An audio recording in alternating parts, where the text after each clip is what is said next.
আমাদের মমতা ব্যানার্জি সরকার, আমি ওনার রাজ্যে বসবাস করি, উনি একটা বিল পাস করেছিলেন ইমাম সাহেবদের ২৫০০ টাকা করে ভাতা।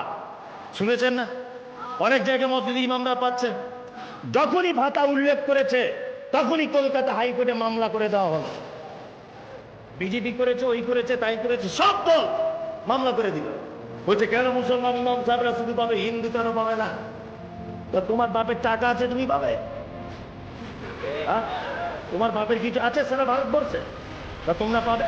সারা ভারতবর্ষ তো মুসলমানদের, তোমার আছে কি? তুমি ভাতা যে দাবি করছো, আছো কি তোমার? আমি সেদিন থেকে বইতে স্টাডি করলাম। আপনারা দুয়াতে প্রচুর পড়াশুনো করি, স্টাডি করি, জানি না আল্লাহ কতটা জ্ঞান বুদ্ধি আরো আগামী দিনে দেবে, এটা আমার জানা নেই। প্রচুর পড়াশুনো করি, তা পড়াশুনো করার ফাঁকে আমি যা বুঝতে পারলাম, অবাক হয়ে গেলাম যে মমতা ব্যানার্জি ইমাম সাহেবদের ভাতা চালু করলো আর কেস করে দিল কোর্টে।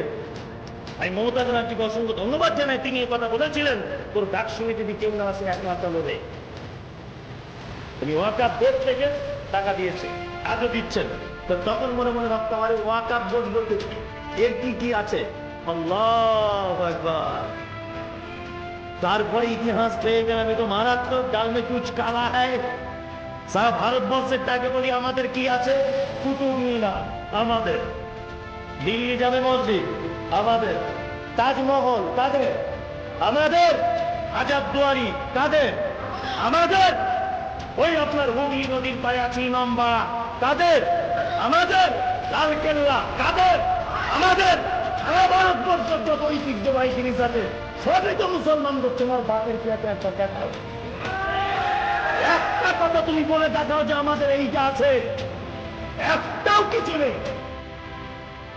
হিসাব তুমি দাবি করছো ২৫০০ টাকা করে। সেদিন থেকে আমি পড়াশোনা করে দেখতে পেলাম যে গোটা কলকাতাটাই তো দেখতে পাচ্ছি মুসলমানদের। আল্লাহু আকবার। আপনি অবাক হয়ে যাবেন। আবু রিদা একটা বই লিখেছেন, বর্তমান অকাল সম্পত্তি। এই বইয়ের ভিতরে তিনি তথ্যগুলো দিয়েছেন যে কলকাতা হাইকোর্টে বসে ইমাম সাহেবদের ভাতা বাতিল করে দেওয়া হলো, ওই কলকাতা হাইকোর্ট মুসলমানদের জমির উপর অবস্থিত। যে কলকাতা টিপু সুলতান মসজিদ মুসলমানদের জায়গাতে অবস্থিত, ওর চতুর্দিকে যত জায়গা আছে সব মুসলমানদের জায়গা অবস্থিত। শুধু এই নয়, দিদি বর্তমানে যেখানে থাকছেন নবান্ন দ্বিতীয় হুগলি সেতুর পাশে, ইতিহাস বলছে, মোবাইল এখনই সার্চ করুন, ওই জায়গাটা ওয়াকফ বোর্ডের উপর অবস্থিত। আপনাকে আবার বলছি, শুনে রেখে দেন, ইডেন গার্ডেন মুসলমানদের সম্পত্তিতে অবস্থিত। মোহনবাগান ইস্ট বেঙ্গল ক্লাব মুসলমানদের জায়গার উপর অবস্থিত। আলিপুর আবহাওয়া দপ্তর মুসলমানদের জায়গার উপর অবস্থিত। কলকাতা নেতাজি সুভাষচন্দ্র যে বিমানবন্দর রয়েছে, মনে মনে ভাবতাম দাদা দিদি এসে খুব প্লেনে করে নামছে। তোমার বাপের জায়গায় নামনি, মুসলমানদের বুকের উপরে নামছো তুমি কলকাতা এসে। তার জ্বলন্ত প্রমাণ হচ্ছে এই, এখনো পর্যন্ত যদি কেউ এয়ারপোর্টে যান, এয়ারপোর্ট ২.৫ নম্বর থেকে গাড়িতে উঠবেন, আপনি বলবেন যে আমি বারাসাতের দিকে যাব, যশোর রোডে ডান দিকে দেখতে দেখতে যাবেন, ভিতরের কাঁটা তার দিয়ে একটা মসজিদ করা আছে ছোট্ট করে, মসজিদ ভাঙা যায়নি। তার মানে বোঝা গেল ওখানে নিশ্চয়ই কোনো জনবসতি মুসলমান গ্রাম ছিল। প্রমাণ করে ছিল কোনো মুসলমান গ্রাম, ওটাকে উচ্ছেদ করে দেওয়া হয়েছে, ভিন্ন ব্যাপার। ওই মসজিদে শুধু রমজান মাসে নামাজ পড়ার জন্য পারমিশন আছে, আর কোনো পারমিশন দেওয়া হয় না। মুসলমানদের জমির উপরে অবস্থিত, তার নাম দমদম এয়ারপোর্ট। আপনি আরো কত নেবেন? সিনেমা তৈরি হয় কলকাতা, তার নাম টালিগঞ্জ।